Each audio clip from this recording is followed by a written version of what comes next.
Welcome,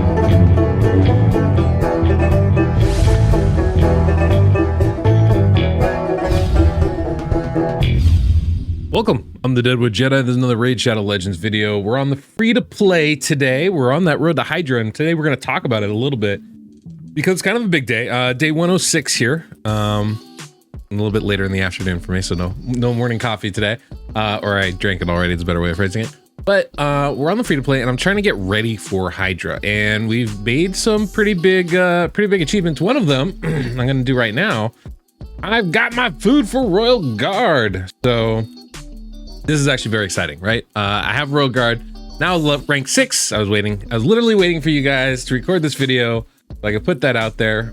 Rank 6, fully ascended as he should be, and we're good. I still need to get some more. I need to get some potions. Let's not talk about that right now. If you enjoyed today's video, don't forget to subscribe and hit that notification bell so you don't miss the next one that comes out. And of course, if you enjoyed today's music, we have that SoundStripe link down below in the pinned comment description of this video, and you can use code DeadwoodJedi to save 15%. But yeah, that's a really big thing for us actually. And so Royal Guard obviously is one of the best damage dealers for Hydra, period, any stage, any level. So I'm very excited to get him on this account. I think it's gonna make a huge difference. So the next thing I'm gonna do, basically, because it's Monday when I'm recording this, it'll be Tuesday is the last day to get Hydra done. So I'm going to be grinding from now till, I don't know, some point on Tuesday. I'm gonna be grinding masteries for Royal Guard and for Molly. And in the course of that, I'm also gonna be leveling them up. I found that to be the most efficient way. Don't always like doing that, but it's the most efficient way. And I'm hopeful that by the time I actually get around to doing my Hydra runs, they'll be at a sufficient enough level where I can get a decent damage number in. Now, I might have to supplement it with some brews or something like that. Obviously, 60 levels full masteries. It takes a while, right? And I don't have a lot of resources. I'm pretty much out of gems right now, right? I have some gems. I guess we got some more. But I don't have a lot of energy, don't have a lot of gems. Definitely not enough to get them fully up to where I want them, but this will be a good spot to be at so that I can at least start moving them in the right direction, right? And that's the goal here. That's the goal. That's what I'm looking to do. So I would love to fully ascend Molly. I think that would be really good, but unfortunately I missed the spirit keep to get enough potions for that. I might maybe I could do some brew shenanigans is always a possibility, but I prefer not to spend my silver doing some potion upgrades. Like it's kind of always like a last resort sort of thing for me. So definitely not something I want to do if I can help it. But right now, that's the big thing is going to be just dropping in this Minotaur, running some level 15 stuff here and just seeing, what can I do to level up these champions? And that's it. This is kind of the plan from the start. Obviously, I now have multiple champions that I want to do this sort of work with. But these are the ones I'm going to be starting with as much as I can. So just running some stages, try to get them up, get those levels, get those masteries going.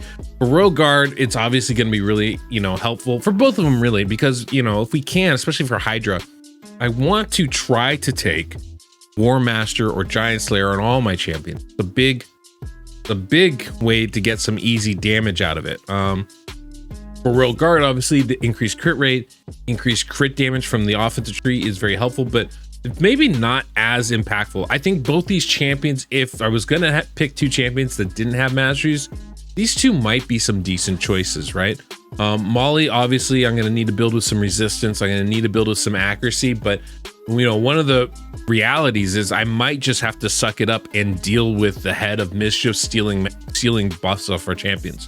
Our Great Hall's not ranked up enough for me to easily build resistance on my champions. I still don't have access to, the kind of gear that I would really need to be able to maximize those stats either. So there is going to be kind of a limit here as far as, what I feel is actually reasonable for me to do with this. And it might be I have to rely on Ugo to block the buffs. I have to rely on just regular damage from Royal Guard skills as opposed to relying on the masteries to do that. And I think that's okay. If we have to go down that route, that's totally fine. But, for me right now, I've been very happy with these two champions, what they can do. I think it's going to be a really strong addition to my Hydra team. And I'm just really excited to get them masteried up and drop them in because with these two champions, I feel like we actually have a pretty solid chance of moving, of getting the top chest on normal. Now, I might not be able to do it right away, but I do kind of feel like that is the last stage of things, right? As real-time arena is now available. You know, when it comes down to Royal Guard, obviously, you know, the way I like to build it, obviously I want to build in speed, but again, I'm a little bit limited in my gear. I definitely want to build in crit damage so that we can get the benefits of Royal Guard skill. And the big skill, of course, we're talking about is going to be takedown, right? This max HP ability, that's the one that does most of the damage, but Royal Guard has a swath of skills that work, right? We have decreased speed debuff, which is so valuable in Hydra, and it hits randomly, right? So that's very valuable. The decreased defense is a really good supplement to an AoE decreased defense champion like Ugo, so that actually can come in pretty handy. So building accuracy on my Royal Guard is a pretty nice thing to be able to do. Of course, you know, then we've got survivability issues, and right now you can see the stats are just going to be super low. Obviously, we're only like level, what, 3 right now, so it's not, you know, I'm not expecting those numbers to be super high. But Royal Guard in general has a lot higher attack than defense, not a lot of HP, so we do need to build some survivability in there if we can. We're going to be relying a lot on the revive of Elva anyway, but, you know, the more that we can build in, I think the better off we're going to be. You know, so, but one of the things I'd like to do is I'd love to build some accuracy in here. Obviously, I don't have it right now. I am kind of going to be relying on something like a banner here. And so this is probably what I'm going to end up being, you know, having to put in. I'd love for there to be some speed on there, but sometimes it just doesn't work out the way we want it to. So this is kind of, you know, what we're going with right now. And I'd love some accuracy on my amulet as well. But again, you know, sometimes you just got to deal with whatever you have. So we're probably just going to drop this bad boy on, add a little crit damage, and call it a day. You know, I do have some really nice crit damage gloves on. HP chest piece is kind of my ideal. We don't need attack.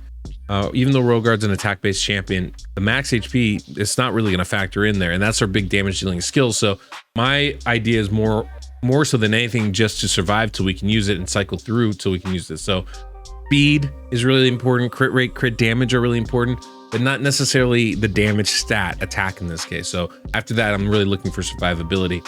Obviously, I have a couple like perception pieces. We're trying to build up some accuracy on this build. You know, so we have an accuracy set, we have a perception set, that kind of stuff's going to help. And we'll get some benefits from masteries going down the support tree as well. But this is kind of my goal here. This should be enough accuracy. So I think we might not thrive, but we can survive with this. You know, Molly is kind of a little bit different story. Obviously, we want some accuracy on her, right? That provoke skill is going to be really, really valuable for us. One of the reasons why I built her up. And I think she's going to pair really well with my other accuracy champion. Let me remember. Right, Jizzo. Jizzo's another accuracy champion. Neither one, I think, can. Molly has the ability to kind of keep it up full time, but Jizzo can't. The big thing is going to be, you know, using the pair of them. I think we can keep the provoke up on that head of decay of the full fight, which will be really helpful. But then, of course, the flip is she's also going to be the mischief head target. So I not only want to build her accuracy up, I also want to build up her resistance, and that's really, really tricky, right? Right now I have her resistance high, her accuracy is pretty low. I need to get both of those up to, I think, around that 300 mark or so would be the ideal. I don't know if I'm going to be able to do it. It's going to be a little tricky, especially with keeping her alive. You know, I got a defensive chest piece on here and crit rate gloves, and it might be that I have to take both those off, right? Might be that I have to put like resistance chest or an accuracy chest piece and then some HP or defense percentage gloves on just to kind of keep her stats up. And as you can see, everything here, all the sets, the resistance, the fortitude, the perception, they're all leaning into one of those two stats, and that's going to be our priority there. So obviously have some work to do on that. Work to do on all those things, right, as we kind of look forward to building it up. But that's kind of my goal here, is trying to find you know, hopefully something with some speed on it, but maybe not. But you know, maybe like an accuracy banner like that. You know, instead of worrying about damage, I could put like a defensive or, you know, defensive or HP kind of amulet like this with accuracy and resistance. That would be an ideal thing.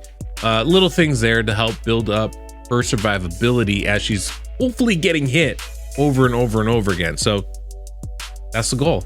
That's the goal. I'm really excited about this, but I really want to show you guys my 6-star Royal Guard, my Molly, kind of the plan of attack that I'm going to go in here with.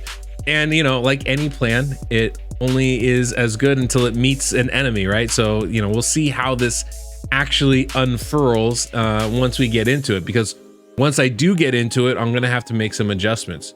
It's not going to work exactly as I predict, right? I think this was one proposed team I had here.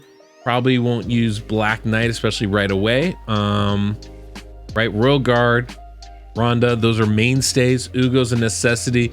Elva is as well. And then we might go with Jizzo, or we might go with Deacon Armstrong might be a really good option here. Or we could go with Jareg. I'm not really sure which way I want to go. A lot of it's going to depend on Molly. If she can keep the provoke up by herself, we definitely don't need Jizzo in that case, and that can provide some other opportunities. On the other hand, if we want to put Jizzo in there, I think that's a good way to help, you know, focus the provoke that we do have. It's gonna be interesting. It's gonna be interesting to see what ends up working out best, but that's gonna be the fun of it. So I'm excited. Tomorrow we're gonna do that team. We'll see what result we get, and then you guys will be able to see how we did on Hydra. So I'm actually very excited about that. Anyway, that's today's video, guys. Hopefully you enjoyed. I can't wait to see you tomorrow. Until next we meet on the Deadwood Jedi.